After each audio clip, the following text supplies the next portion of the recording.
Queridos amigos y amigas, ¿cómo están? Después de periodo de fiestas judías estamos muy contentas de volver a estar con ustedes. Y esta vez les traemos una plática un poco no conservadora, no ortodoxa.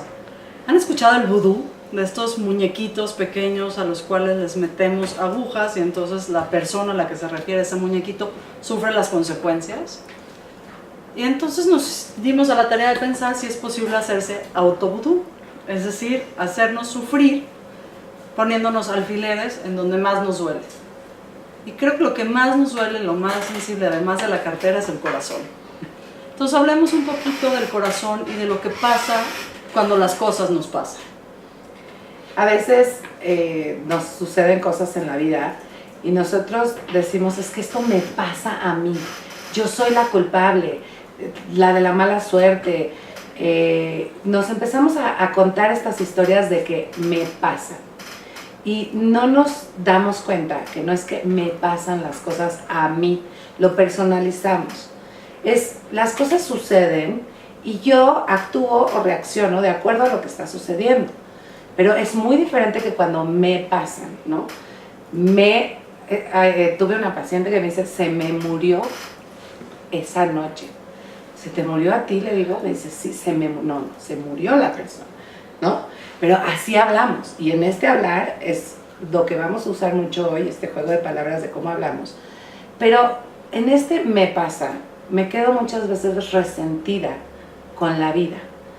Y hoy queremos hablar de ese resentimiento, porque ese resentimiento son estas pequeñas alfileres que nos clavamos. Cuando el evento ya pasó y lo vuelvo a recordar, es, ándale, vuelve a tocar la herida, ¿no? Otra vez clávate otro alfilerito. Y vuelve a pasar, lo recuerdo otra vez y es otro alfiler más.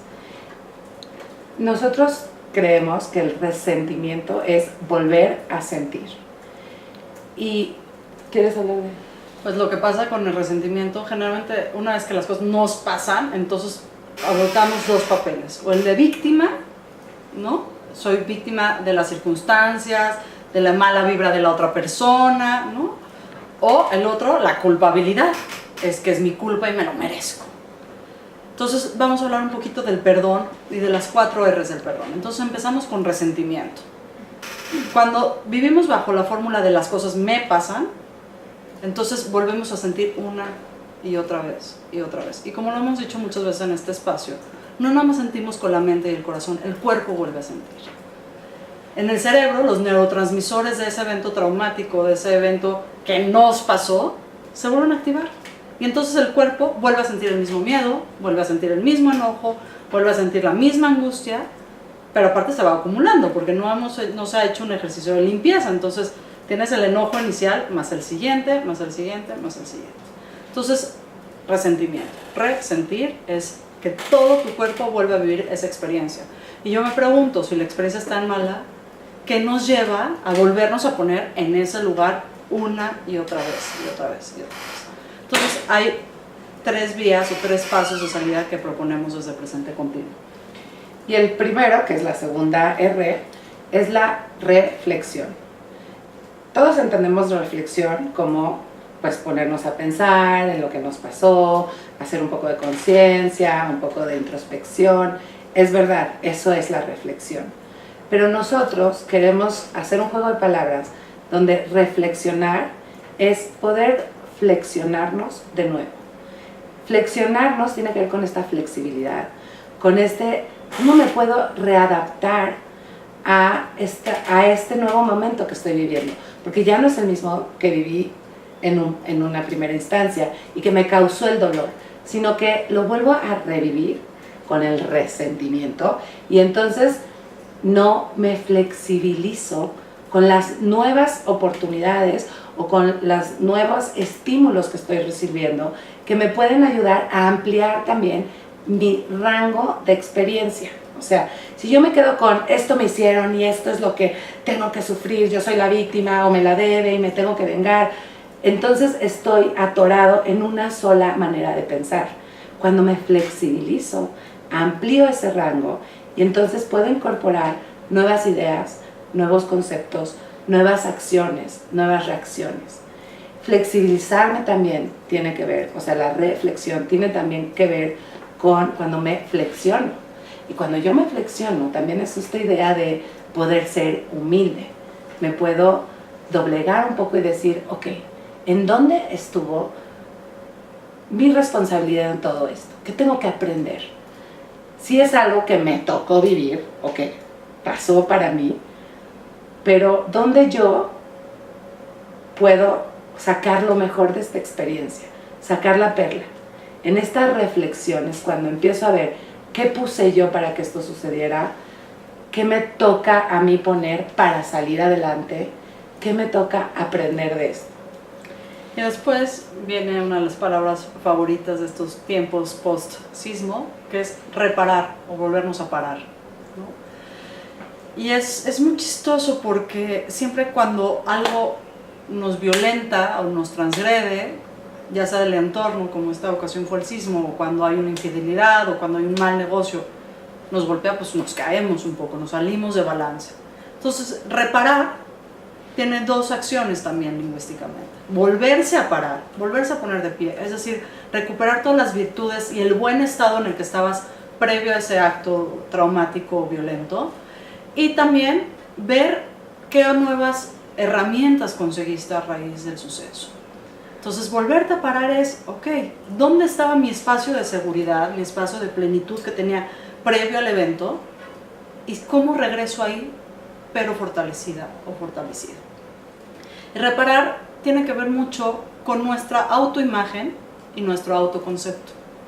Porque sí, es verdad que hay eventos que influyen contra nuestro patrimonio, o contra nuestra seguridad física, o contra nuestra seguridad emocional. Pero lo cierto es que lo primero que se lastima es nuestra imagen y nuestro concepto. ¿Cómo se atrevieron a hacer eso a mí que soy? Y llenamos las líneas cada quien como pueda, como quiera. Entonces, volverte a parar es cómo volver a reconformar esa identidad tuya. Porque el desafío no está en reparar el vínculo con el otro, que ese es otro paso, sino primero contigo mismo. Y ese es el verdadero efecto del perdón. Yo creo que una vez que llegas a reparar, pues el resentimiento y la reflexión ya fueron transitados. Y finalmente la última R es reconstruir. Que es otra vez construir de nuevo, ¿no? Es esto que de alguna manera pudo haber estado muy frágil y que por alguna razón se nos da la oportunidad de nuevo de construirlo, pero con nuevos cimientos, ¿no? Cuando se ve amenazada mi identidad es cuando yo me cuestiono quién soy, quién era, quién soy y quién quiero ser.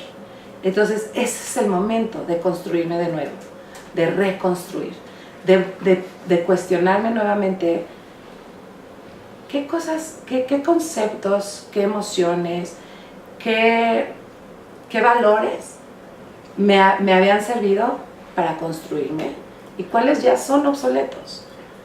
Desde la parte emocional, desde la parte intelectual, desde la parte física también, ¿no?